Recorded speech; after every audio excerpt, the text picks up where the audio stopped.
Welcome to another video in our Build with Beth and Ed series. I'm Mary Jo West with the West Team and Keller Williams in the Birmingham, Alabama metro area. I was going to say that. Seymour was going to say that. It doesn't matter. I don't need to talk. That's okay. Say who Let's you keep are. going. I'm Seymour West, her husband, and I'm just here today.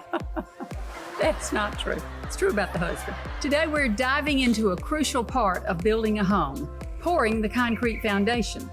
We will break down the steps to ensure a solid build for Beth and Ed's new home. From all indications, the concrete company that Holland Homes hired and uses as their vendor nailed it. Nailed it? Nailed. Really? Okay. Like, Yeah, nailed. They nailed it. They did.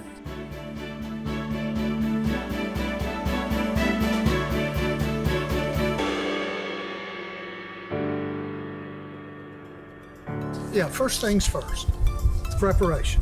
The site must be cleared and leveled in order to provide a stable workspace. Proper drainage is assessed and the framework has to be installed in order to create where the foundation is. Formwork acts as a mold for the concrete, keeping it in place until it hardens.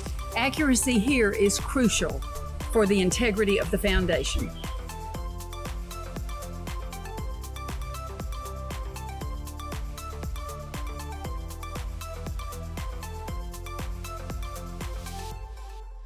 Now comes the exciting part, pouring the concrete. Once poured, the concrete is smooth and level, ensuring the foundation is level and free of all pockets. Curing is required along with patience to ensure that the foundation reaches its full strength and durability. Finally, the foundation is inspected to make sure it meets all specifications and standards. Any final touches are made to prepare for the next phase of construction. We're standing out just as the concrete pad has been poured today, and it is July 1st. As he describes what you cannot see that will give Beth and Ed the confidence they need that their home will have structural integrity. Tell us what's underneath this concrete. It's compacted gravel fill within that poured wall cavity, and then on top of that is a plastic barrier or poly barrier that prevents any moisture from soaking up through there, and then on top of that is a 2 foot for 2 foot rebar grid. The rebar is for settling and any kind of shifting, and then wire mesh for structural purposes. Whenever it gets cold and when it gets hot, the wire mesh keeps it from, expanding, shrinking, cracking more, or anything like that.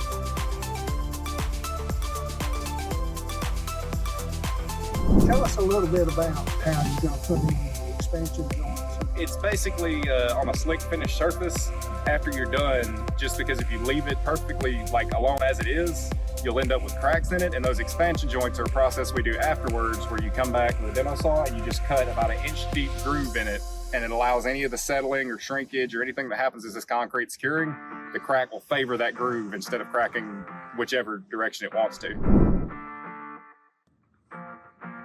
We're going to walk you through where the rooms are located once the concrete pad is poured. So we're up on the top level.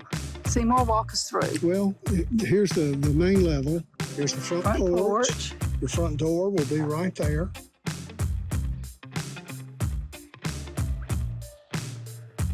Nice sized wide driveway.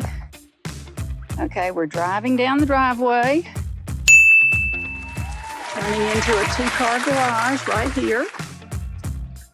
After you're coming down the driveway and go into your 2-car garage, you've got a good turn radius to turn here and head up the driveway. Something to think about.